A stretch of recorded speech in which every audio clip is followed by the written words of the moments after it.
Howdy folks, welcome back to the Gene Machine. Come on. Now, when we last left off, it looks like we were trying to go for money, and I'm trying to remember exactly what we were doing.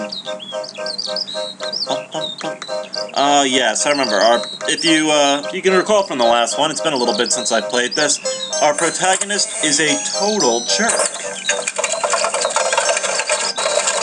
Where to, Governor? I think the docks were where we had to go, wasn't it? The docks. Alright, let's see what we can find here. Smell that sea air, Mossop. Isn't it bracing? Actually, sir, I think the odour might be dead fish. It's still better than your cooking. Stop worrying. You can't get seasick from just looking at the boats. If you say so, sir. Alright, sir. Tea. Alright, let's see what we got here. Mr. Harbor Master. Talk.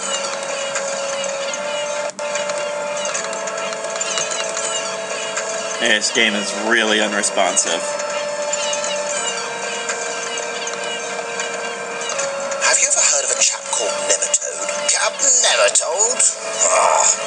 Nothing but a legend.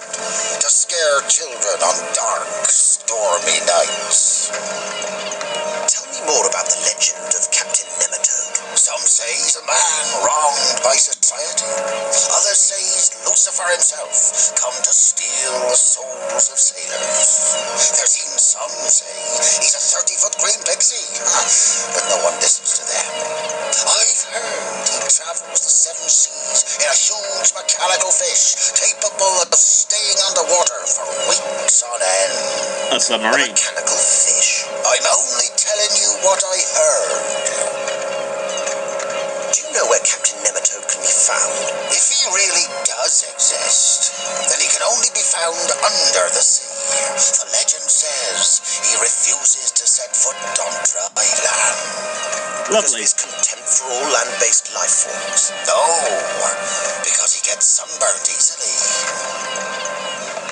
What else do you know about Captain Nematode? Only that he's a deeply troubled and tormented man, driven by some strange inner force to find the lost city of Atlantis. We gotta go talk to Indy. What do you know about Nematode's mechanical fish? I've never seen it, but I've heard of ships that have been sunk under mysterious circumstances. And the survivors telling of a huge metal fish that moved like lightning, ramming their craft and breaching the hulls. But it could be just a convenient excuse for when the crew have got drunk and hit an iceberg. Come now, ships don't hit icebergs in this day and age. Modern technology prevents it from happening. I wouldn't be so sure. One thing I do know, with the size of passenger ships nowadays, an iceberg strike would cause a disaster of titanic proportions. I wonder what that's a reference to, folks. I'm sure nothing. What is the lost city of Atlantis? I think it's from Greek mythology. A city that was swallowed up by the sea, or something like that. No. Good heavens, what happened to the inhabitants? Did they all drown? No one knows. But there are rumors that some of the women survive by growing fishtails and becoming mermaids. But that may just be wishful thinking by lonely sailors on long voyages. Know where Atlantis is. I remember this old sailor down in Zanzibar. Stumpy McPherson was his name. Worst shark wrestler I've ever seen. He was selling these crudely drawn maps showing the location of Atlantis.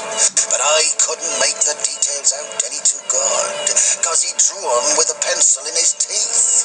Him not having hands, the guy. We thought he was a confidence trickster.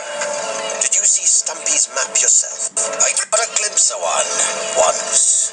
Wasn't really a map at all. Looked like a picture of a big cat. A panther. And there was this arrow sort of pointing to its eye. A panther's eye. Yeah. Have you any idea what it could mean? It means Stumpy McPherson was as good a cartographer as he was a shark wrestler. But somehow, crappy Mappy McPherson didn't have the same Alright. Can I find this Stumpy McPherson? Is he still alive? Sadly, no. Oh.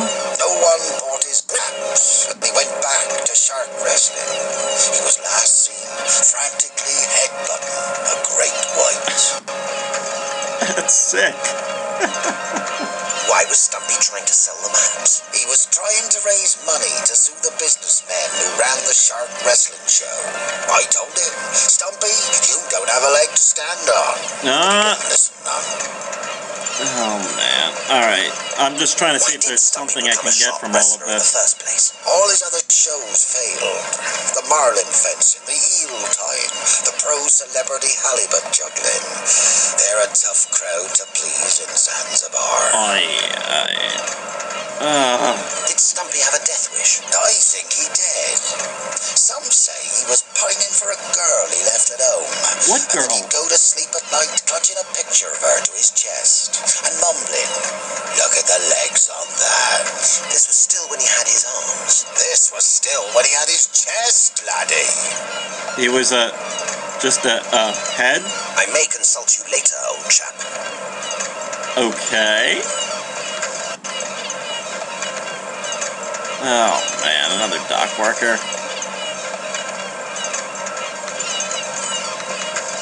I see nothing special.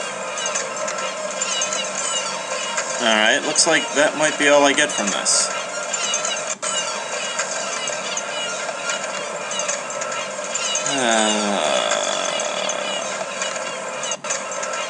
Well, something to look at. I can't remember where I was going last time. Actually,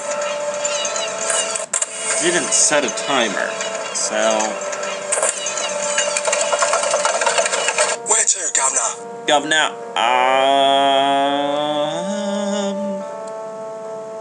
Highborn Club, Buckingham Palace, Transton, Whitechapel.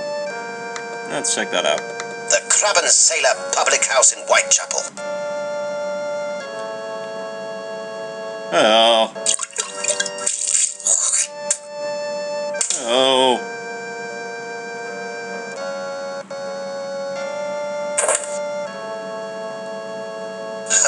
What's that dreadful smell, Mossop? Me, I expect, sir. No, I mean that other dreadful smell. Oh, all of Whitechapel smells like that.